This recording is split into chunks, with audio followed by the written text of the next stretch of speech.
Hello. അപ്പൊ ഇന്നത്തെ video എന്ന് പറയുന്നത് ഒരു ഡേ ഇൻ മൈ ലൈഫ് എടുക്കാന്ന് വെച്ചിട്ടാട്ടോ. അപ്പൊ ദേ ഒരു 8 മണി 8:05 കൂടിയിട്ടാണ് ട്ടോ ഞാനും ജുഗുറും എണീറ്റ് വരണത്. അപ്പൊ എണീറ്റ ഉടനെ ഞങ്ങള് ദേ വിരിയും കാര്യങ്ങളൊക്കെ ശരിക്ക് വിരിച്ച് പുതപ്പൊക്കെ മടക്കി വെച്ചിട്ടാട്ടോ എണീക്കണെ. അപ്പൊ ഞങ്ങളാണ് ലാസ്റ്റ് എണീറ്റത്.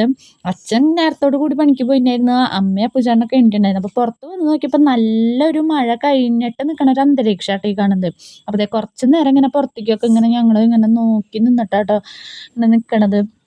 അപ്പൊ ഏകദേശം പണികളൊക്കെ കഴിഞ്ഞിട്ടുണ്ട് അമ്മേടെ. അപ്പൊ അമ്മ അടുക്കളയിലാണ്. അപ്പൊ ദേ ഞങ്ങള് നേരെ പല്ല് തേക്കാനാണ് ട്ടോ പോണത്.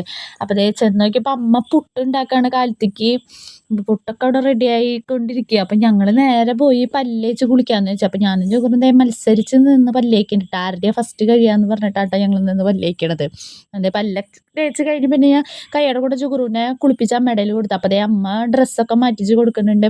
പിന്നെ ഇത് കഴിഞ്ഞിട്ട് ജുഗുറുവിന്റെ ഒരു മേക്കപ്പാണ് ട്ടോ. കാരണം കുട്ടിക്ക് ഒരു അരമണിക്കൂറെങ്കിലും വേണം മുടി ഇരാനും പൗഡർ ഇടാനും ഒക്കെ ഇപ്പൊ തന്നെ ചെയ്യൂട്ടോ. ചേട്ടൻ ചെയ്യണ കണ്ടിട്ടാണ് ഇതിങ്ങനെ ചെയ്യണത്. അപ്പൊ ദേ അവനെ കുളിപ്പിച്ച് കഴിഞ്ഞതിന് ശേഷം പിന്നെ ഞാൻ നേരെ പോയി കുളിച്ചു. പിന്നെ ഞാന് പൗഡറൊക്കെ ഇടാനായിട്ടാ നോക്കണത്. കാരണം കുളി കഴിഞ്ഞ ഉടനെ എനിക്കിങ്ങനെ ഇടാനായിട്ട് ചെലപ്പോ തോന്നും.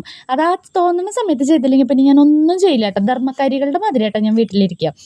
അപ്പൊ കയ്യോടെ കൂടെ ഞാൻ ദേ കൊടുന്ന ക്രീമും കാര്യങ്ങളൊക്കെ ഇട്ടിട്ട് ഞങ്ങള് സെറ്റായിട്ട് നിക്ക്ണ്ട്. അപ്പോഴേക്കും അപ്പുചേട്ടൻ കുളിയൊക്കെ കഴിഞ്ഞിട്ട് വിളക്ക് വെച്ചിട്ട് അമ്പലത്തിൽ പോയിണ്ടായിരുന്നു ട്ടോ. അപ്പൊ ഇപ്പൊ സമയം ഒരു 9 മണി ടൈമൊക്കെ ആയിട്ടുണ്ട്. അപ്പൊ വടക്കുന്നാഥനിലേക്ക് പോയേക്കാണ് അവൻ. അത് കഴിഞ്ഞ് ഞങ്ങള് നേരെ ദേ ചായ കുടിക്കാനായിട്ട് ഇരുന്നു. അപ്പൊ ജുഗുറ് ദേ മേശേടെ മോളിലോട്ട് കേറിയിരിക്കുന്നെ. അപ്പൊ പുട്ടാണ് ട്ടോ അമ്മ ഇന്ന് ഉണ്ടാക്കിയിരിക്കുന്നത്. അപ്പൊ ദേ കറി ഒഴിക്കണ്ടാന്ന് പറഞ്ഞിട്ടാണ് ജുഗുറുവിന് ഇത്. അപ്പൊ ഞാൻ കറി കൂട്ടണം അങ്ങനെന്ന് പറഞ്ഞിട്ട് കറി വെച്ച് കൊടുത്തു. പിന്നെ പപ്പടം വെച്ച് കൊടുത്തു. അപ്പൊ ആൾക്ക് പഴം കൂടി വേണംന്ന് പറഞ്ഞിട്ട് ദേ പഴം കൂടി ഒരെണ്ണം വെച്ച് കൊടുക്കുന്നുണ്ട് ട്ടോ. അങ്ങനെ ദേ അവന് ഇപ്പൊ ഇരിപ്പ് കണ്ട അതൊന്നും ഒക്കെ ഇപ്പൊ ഇട്ട് കൊടുത്ത് കഴിക്കുന്നു. പക്ഷെ ആള് പകുതി കുഴച്ച് വെച്ചിട്ട് പിന്നെ വാരി തരാൻ പറയും ട്ടോ. അപ്പൊ ദേ പുട്ടും ചെറുപയറായിരുന്നു ട്ടോ നമുക്ക് കറി. പപ്പടമൊക്കെ കൂട്ടിയിട്ട് ഞങ്ങളിങ്ങനെ ചായ കുടിക്കാൻ ഇരിക്കയാണ്. അപ്പൊ അമ്മയും വന്നിരിക്കുന്നുണ്ട് ട്ടോ ചായ കുടിക്കാൻ. അപ്പൊ ഞാൻ ജുഗുറിന്റെ അടുത്ത് പറയും ഇതൊക്കെ കൂടി കുഴച്ച് വെച്ചിട്ട് ഇനി കഴിച്ചില്ലെങ്കി എന്റേന്ന് അടി കിട്ടുംന്ന് പറഞ്ഞിട്ടാട്ടോ ഇരിക്കണത്. അപ്പൊ ദേ ഞങ്ങളിങ്ങനെ ചായ കുടിച്ച് കുറച്ച് നേരം ഇങ്ങനെ ഇരുന്നു. അത് കഴിഞ്ഞിട്ട് കുറച്ച് കഴിഞ്ഞപ്പോ അവന് വാരി കൊടുത്തു ട്ടോ. പിന്നെ അത് കഴിഞ്ഞപ്പോ ദേ അപ്പുചേട്ടൻ ചിക്കൻ മേടിച്ച് കൊടുത്തിട്ടുണ്ടായിരുന്നു. അപ്പൊ അമ്മ ദേ അതൊക്കെ മിളകൊക്കെ പുരട്ടി വെച്ചിട്ടുണ്ടായിരുന്നു. അപ്പൊ ദേ അതൊക്കെ വറക്കാനായിട്ടും കറി വെക്കാനൊക്കെ ആയിട്ട് നിക്കാണ് ട്ടോ. അപ്പൊ ദേ ജുഗുറു അവിടെ ചെന്നിട്ടുണ്ടെങ്കിൽ അമ്മേടെ പിന്നാലെ ഇങ്ങനെ നിക്കുള്ളൂ. അമ്മാമ്മ അത് അമ്മാമ്മ ഇത് എന്നൊക്കെ പറഞ്ഞിട്ട് ഇങ്ങനെ നിക്കുള്ളൂ ട്ടോ. അപ്പൊ ദേ കുറച്ച് നേരം പിന്നെ അത് കഴിയുമ്പോ ഞങ്ങള് ടിവി കാണാനായിട്ട് സോഫയിൽ വന്നിരുന്നു ട്ടോ. കുറച്ച് നേരമല്ല കുറച്ചധികം നേരം. അപ്പോഴേക്കും പിന്നെ അമ്മ കറിയിലേക്കുള്ള സബോള ഇതൊക്കെ നന്നാക്കാനായിട്ട് കൊടുന്ന് വെച്ചിട്ടുണ്ടായിരുന്നു. അപ്പൊ പിന്നെ ഞാൻ നന്നാക്കാന്ന് പറഞ്ഞിട്ട് ഞാനതിങ്ങനെ കുറച്ച് നേരം ഇരുന്ന് നന്നാക്കണം. അപ്പൊ ജുഗുറുവിന് ഒരു 100 സംശയാണ്. അതെന്താ അങ്ങനെ അതെന്തിങ്ങനെ അങ്ങനെ പറഞ്ഞിരിക്കട്ടെ. അപ്പോഴേക്കും ദേ അമ്മ ചിക്കനൊക്കെ വറുത്തിട്ട് ദേ ജുഗുറുവിന് ഇത് പ്ലേറ്റിലാക്കിയിട്ട് കൊടുന്ന് കൊടുത്തിട്ടുണ്ട് ട്ടോ. അപ്പൊ അവൻ ഇങ്ങനെ ടിവി ഇരുന്ന് കാണുമ്പോ ഇങ്ങനെ ഓരോ കഷ്ണങ്ങൾ ഇങ്ങനെ ഇരുന്ന് കഴിച്ചോളും.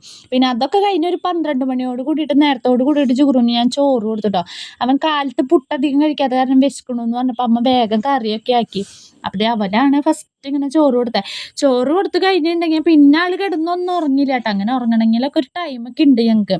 അപ്പൊ ദേ ഇങ്ങനെ ഓരോന്നും ഇങ്ങനെ പറഞ്ഞ് തെരുപിടിച്ച് ഇങ്ങനെ സോഫയില് കിടന്ന് അങ്ങട് തിരിഞ്ഞ് ഇങ്ങട് തിരിഞ്ഞൊക്കെ കളിക്കാട്ടോ. പിന്നെ അത് കഴിഞ്ഞ് കുറേ കഴിയുമ്പോ ഞങ്ങള് ഫുഡൊക്കെ കഴിച്ച് കഴിഞ്ഞ് അവന് പോളിയോ കൊടുക്കാനായിട്ട് പോണായിരുന്നു. അപ്പൊ പിന്നെ ദേ മഴ തുറന്നൊരു സമയം നോക്കിയിട്ട് ഞാനും അമ്മയും ജുഗുറും കൂടിയിട്ട് ദേ പോളിയോ ഒക്കെ കൊടുക്കാൻ പോവാട്ടോ. അപ്പൊ നമ്മള് പുതുക്കാട് ഗവൺമെന്റ് ഹോസ്പിറ്റലിലേക്കാണ് ട്ടോ പോണത് പോളിയോ കൊടുക്കാനായിട്ട്. അപ്പൊ ദേ വല്യ മഴയും കാര്യങ്ങളൊന്നും ഇല്ല. മഴ തുറച്ച നോക്കി ഇരുന്നാണ് ട്ടോ ഞങ്ങളൊരു 2 മണി ആ നേരത്ത് ഇറങ്ങിയത്. അപ്പൊ ദേ അമ്മാമ്മയും മോനും ഒരു കുടയുടെ കീഴില് വരുന്നുണ്ട്. അപ്പൊ ദേ ജുഗുറിന്റെ അടുത്ത് ഞാൻ ചോദിക്കുന്നുണ്ട് എന്തിനാ പോണെ? അപ്പൊ ഇങ്ങനെ മരുന്ന് കുടിക്കാനൊന്നൊക്കെ ആയിട്ട് ആക്ഷനൊക്കെ കാണിച്ചിട്ട് ആള് ഭയങ്കര സന്തോഷത്തോട് കൂടിയിട്ടാട്ടോ വരണത്. അങ്ങനെ ദേ നമ്മള് പോണേന്റെ സമയം കൊണ്ട് തന്നെ പാലത്തിൽ കൂടെ ട്രെയിനും കാര്യങ്ങളൊക്കെ പോണ്ടായിരുന്നു. അപ്പൊ കുറച്ച് നേരം അതൊക്കെ അവിടെ ഒന്ന് നോക്കിയിട്ടാട്ടോ പോയത്. കാരണം എത്ര അടുത്ത് റെയിൽ പാളം കിടന്നാലും ജുഗുറുവിന് ട്രെയിൻ കണ്ടിട്ടുണ്ടെങ്കിൽ അതൊന്ന് നോക്കി നിക്കണം ട്ടോ. അങ്ങനെ ദേ കുറച്ച് കഴിയുമ്പോഴേക്കും നമ്മള് ദേ ഹോസ്പിറ്റലിലേക്ക് എത്തി. അപ്പൊ തിരക്കൊന്നും ഉണ്ടായിരുന്നില്ല ട്ടോ ഉച്ചയ്ക്ക് ശേഷം വന്ന കാരണം. നമ്മള് വേഗം തന്നെ പോയിട്ട് കയ്യോടെ കൂടെ മരുന്നും കൊടുത്ത് നമ്മള് തിരിച്ച് പോരാട്ടോ ചെയ്തത്. അപ്പൊ ദേ ജുഗുറ് കാണിച്ചു തരാണ് കയ്യുമ്മ ഇങ്ങനെ ഇതാക്കിയിരുന്നത്. അപ്പൊ അമ്മ പറയുന്നുണ്ട് വോട്ട് ചെയ്തൂല്ലോ എന്നൊക്കെ. അപ്പൊ ഇപ്പൊ പറയണത് വേറൊന്നല്ല ട്ടോ. മരുന്ന് ഒരു രസമില്ലാന്നാട്ടോ പറയണത്. പിന്നെ അവിടുന്ന് കുറച്ച് കഴിഞ്ഞ് ഒരു 4 മണിയൊക്കെ ആയപ്പോഴേക്കും ലജീഷേട്ടൻ വന്നിട്ടുണ്ടായിരുന്നു ട്ടോ. അപ്പൊ ഇതില് ലജീഷേട്ടൻ വന്നപ്പോ അപ്പുചേട്ടനും ലജീഷേട്ടനും കൂടി ഇരുന്ന് ചായയൊക്കെ കുടിക്കാൻ. പിന്നെ ഞങ്ങള് വേഗം തലൂർക്ക് പോരാനായിട്ട് നോക്കി ട്ടോ. കാരണം മഴ കിട്ടണ്ടല്ലോ. അപ്പൊ ഞങ്ങള് പോവാന്ന് പറഞ്ഞപ്പോ അച്ഛൻ ഇങ്ങനെ വന്ന് നിന്ന് നോക്കാണ്.